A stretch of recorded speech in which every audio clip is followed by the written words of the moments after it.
Gulat na gulat si Sandro Marcos at mga Marcoses nang hindi nga Marcos ang sinisigaw ng mga tao nang pumunta sila sa Iloilo kundi sa pangalang Duterte. Dito ay dinala pa nila ang rap star na itong si Andrew E. kung saan matatandaan na sumikat itong si Andrew E. noong nakaraang eleksyon kung saan nga ay nagtambalan itong si Bongbong Marcos at si Vice President Sara Duterte.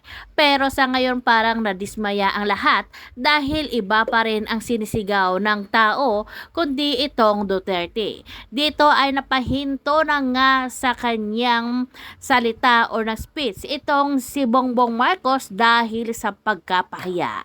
Narito guys, panoorin natin ang buong video.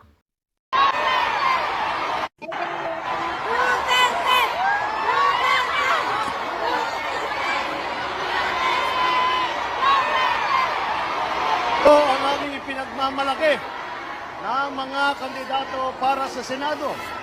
Ngunit, pagkamat nakatuon ng pansin natin sa ating mga kandidato.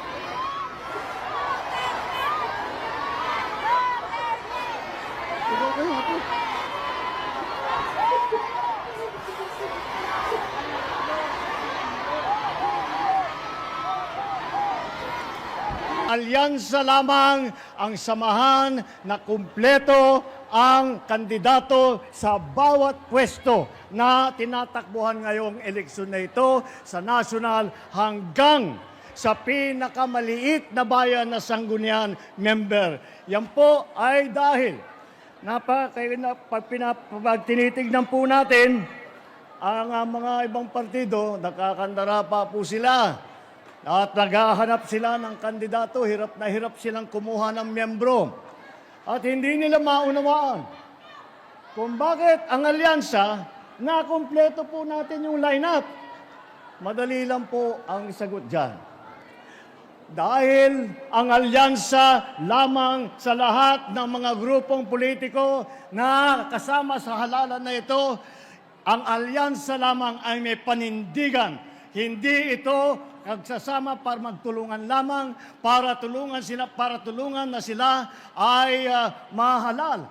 Sila po ay may panindigan na sila ay kapit-bisig na tutulong at gagawin ang lahat para pagandahin ang buhay ng bawat Pilipino at pagandahin ang minamahal nating Pilipinas.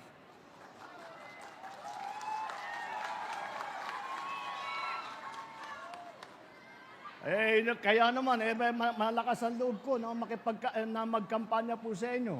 Dahil pagka naman, kinumpara naman ninyo itong ating mga kandidato, ikumpara naman ninyo dun sa mga iba, wala tayong masasabi na hindi mo masasabi na kahit isa sa kandidato sa kanila ay mas magaling sa kahit sino sa kandidato natin para sa Senado. Kung kikilatisin natin, pagkikilatisin natin ng isa't isa ang ating mga kandidato, napakatingkad po, napakaganda po, at napakatibay ang kanilang kakayahan. Sila po ang mga pambato natin at sila ay magdadala ng pagbabago. Sila ang magdadala ng kapayapaan dito sa Pilipinas. Ngayon, pinagsama-sama natin ngayon, lahat itong napakagaling na mga kandidato para sa Senado ay nakaka-impress talaga ang kanilang pinagsama-samang lakas. Dahil po, unang-una, tignan po natin ang ating mga kandidato. 8 po sa kandidato natin ay naging senador na. Nandito po, Senator Cayetano, Senator Lacson, Senator Lapid, Senator Marcos, Senator Pacquiao, Senator Revilla, Senator Soto, Senator Tolentino. Naku naman, napakaganda ng pati ang mga record nila at makikita naman ninyo. Pagka unang araw pa lang na sila'y uupo, pag naluklok sila sa Senado, unang araw pa lang, hindi na po sila mag-OJT. Alam na nila ang trabaho. Alam na nila ang gagawin nila. Alam na nila ang problema na hinaharap ng ating mga kababayan at alam nila kung paanong gawin para bigyan ng kaunting tulong ang lahat ng ating kababayan. 7 naman ang galing sa mababang kapulungan sa House of Representatives na naging congressman. Nandiyan po, naging congressman po si Abi Binay. Naging congressman din po si Benhur Abalos, si Pia Cayetano, ang kapatid ko, si Amy Marcos, congressman din yan. Manny Pacquiao, congressman din yan. Erwin Tulfo, congressman din. Congressman Villar, si Camille, nasa kongreso ngayon. Kaya makita po, kumbaga po sa basketball, napakalalim po ng bangko namin.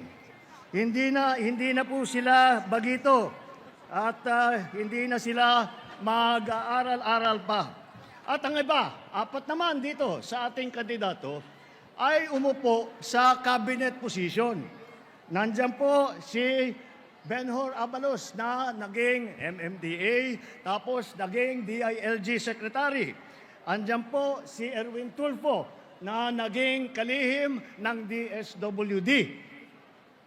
Si Senator Ping Lacson ay siya naman ang linagay sa Yolanda Rehabilitation Commission na tumulong pagkatapos na dinaanan po kami sa Region 8, dinaanan po kami ng kalakas-lakas na bagyo. At si Senator Tolentino ay siya naman ay dumaan din, nag-MMDA po. At masasabi ko, nabanggit na po natin ng Yolanda, alam niyo po, yan ang record po ni Senator Tolentino sa MMDA. Nung nasa Leyte kami, nasa Tacloban kami, walang dumadating po na tulong. Ang unang dumating na tulong ay galing kay Senator Tolentino ng MMDA. Kaya makita mo talagang malalim ang pagmamahal niya sa taong bayan.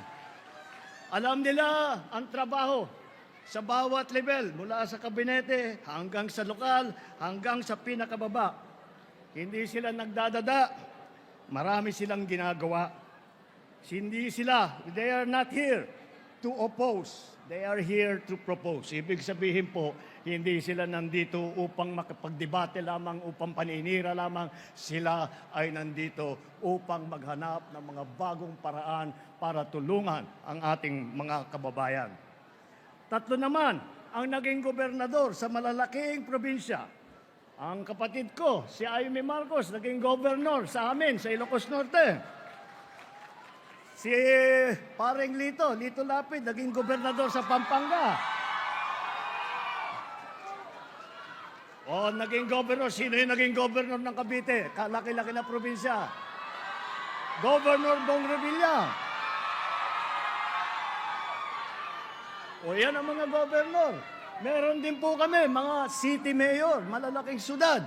Mauna dyan, yung pinakamayaman na lungsod sa buong Pilipinas. Ayan, nakangiti si Mayor Abio dahil siyang namahala ng Makati. Kaya't pupunta po kayo sa Makati, ay nako, maraming mga pinamimigay at ang tulong na binibigay ng pamahalaan sa kanila. Libre lahat sa Makati. Yan po ang ginawa ni Mayor Abi Binay. Si Benhur Abalos, naging mayor din ng Mandaluyong. Narinig niyo naman po, marami siyang natanggap na award, marami siyang natanggap na pagkikilala dahil sa kanyang performance bilang mayor ng Mandaluyong.